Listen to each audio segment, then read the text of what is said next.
Today we'll be studying about our industries. Part 1. We have three main industries, that is the cottage industry, the small scale industry and the large scale industry. Cottage industry is a small scale industry, decentralized manufacturing business often operated out of a home rather than a purpose-built facility. Cottage industries are defined by the amount of investment required to start as well as the number of people employed. Basically ये जो cottage industry होती है ये घर की industry होती है जो लोग घर से करते हैं और घर बैठ के इनकम अर्न कर सकते हैं, तो बहुत ही छोटा वेंचर होता है।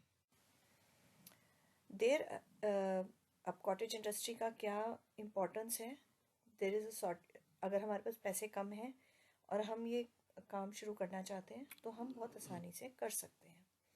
ये इंडस्ट्रियल प्रोडक्ट्स को इंक्रीज़ करता है। गुड्स एक एरिया में इजीली सप्लाई हो जाते हैं अगर इसकी मैन्युफैक्चरिंग लमसम में होती है। जो लोग घर से करते हैं, जो घर में बैठ के करते हैं, वो लोग उस चीज़ को ज़्यादा इजीली कर लेते हैं। छोटा छोटा सामान होता है जो वो लोग कर लेते हैं, बना लेते हैं। नेक्स्ट इज़ कि स्मॉल स्केल इंडस्ट्री बेसिकली एक घर से या गांव में होती है, तो ये लोगों को एम्प्लॉयमेंट मीन्स लोगों को पैसे कमाने के लिए एक जरिया है। जिन लोगों के पास नौकरी नहीं होती, काम नहीं होता, वो एम्प्लॉय हो जाते हैं, वो एक काम शुरू कर सकते हैं। Increase in foreign exchange earning, अब उसमें कुछ ऐसा सामान है जैसे कारपेट हो गया, स्पोर्ट्स का सामान हो गया, जो इंटरनेशनल मार्केट मतलब बाहर की मार्केट में यूज़ होता है, तो वो भी पॉसिबिलिटी इंक्रीज़ हो जाती है। नेक्स्ट है the use of industrial waste, जो हमारी फैक्ट्रीज़ में से वेस्ट निकलता है वो भी हम स्मॉल स्केल इंडस्ट्री में यूज़ कर लेते हैं। जैसे है कॉटन, स्टील, ये इन इंडस्ट्रीज़ में यूज़ हो जाता है। अच्छा, जो एक मेजर पॉइंट है वो ये है कि कॉटेज इंडस्ट्री, जो विमेन हैं, जो औरतें हैं, उनके पास काम नहीं होता है और घर की अर्निंग चलाने के लिए they need to do something. मतलब ये चीज़ हमारी बेसिकली होती है विलेज में, तो उसमें लेडीज़ को काम मिल जाता है। They are able to do, they get employment. फिर ये चीज़ इनकम में इंक्रीज़ करता है। चीपर प्रोडक्शन, मतलब सस्ते में हम लोग ज़्यादा चीज़ बना लेते हैं, थोड़े पैसों में हम ज़्यादा काम, या ज़्यादा मार्केट के अंदर जो डिमांड है किसी चीज़ की, फॉर एग्जांपल टोकरी हो गई, जूट की टोकरीज हैं, या डिफरेंट पॉट्स हैं, या हैंडीक्राफ्ट्स हैं, ये सब कॉटेज इंडस्ट्री के एग्जांपल्स हैं।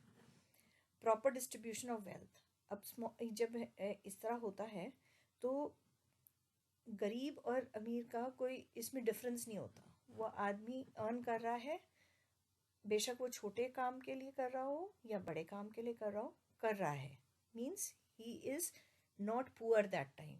वो काम करके अपनी अर्निंग, लाइवलीहुड अर्न कर रहा है। That is the best thing.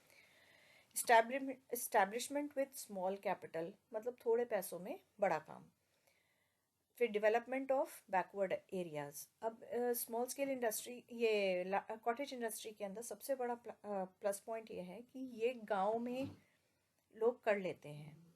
जो लोग गरीब हैं वो भी ये काम शुरू कर सकते हैं, मतलब उनका जो भी हुनर है, टोकरी बनाने का है, कारपेट बनाने का है, या आप लगा लो पॉट्स बनाने का है, या हैंडीक्राफ्ट बनाने का है, वो घर बैठ के ये काम कर सकते हैं बिना ज़्यादा इन्वेस्टमेंट करे।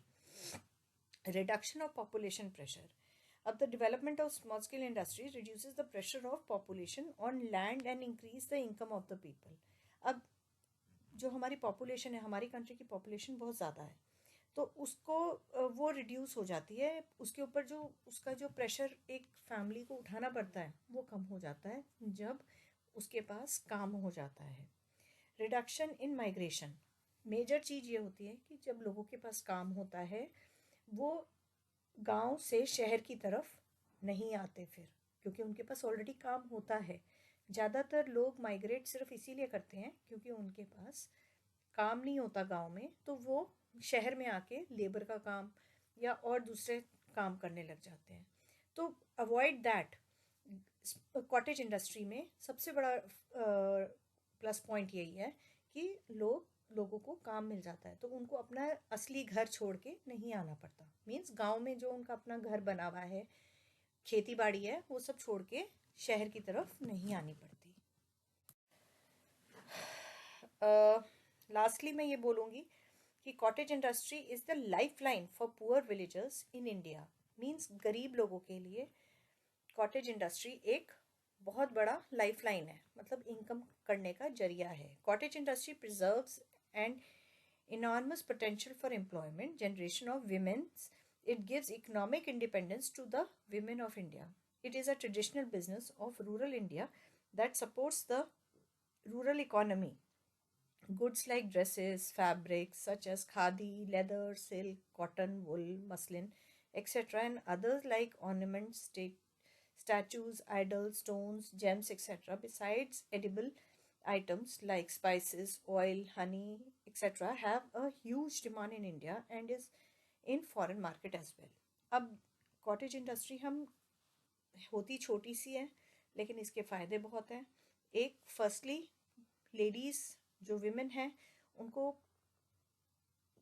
एम्प्लॉयमेंट मिल जाती है और वो एक इंडिपेंडेंट वुमन की तरह काम करते हैं, इकॉनमी अच्छी बना देती हैं, या इकोनॉमिक कंट्री की जो इकॉनमी है, रूरल इकॉनमी है, वो स्ट्रॉन्ग हो जाती है ये वाला बिजनेस करने से। अब खादी, लेदर, सिल्क, कॉटन, वूल, मसलिन, ये सब हमारी डेली की रिक्वायरमेंट्स हैं, जो ये सब हम रूरल एरियाज़ में बनते हैं। ऐसे तो स्टैचूज़, आइडल, स्टोन्स, जेम्स, ये भी गांव में बनते हैं। और प्लस इंडिया एंड इस प्लस जो स्पाइसेस होते हैं, अचार हम खाते हैं, हनी है, ऑयल है, ये सब भी एक से कॉटेज इंडस्ट्री में पाए जाते हैं।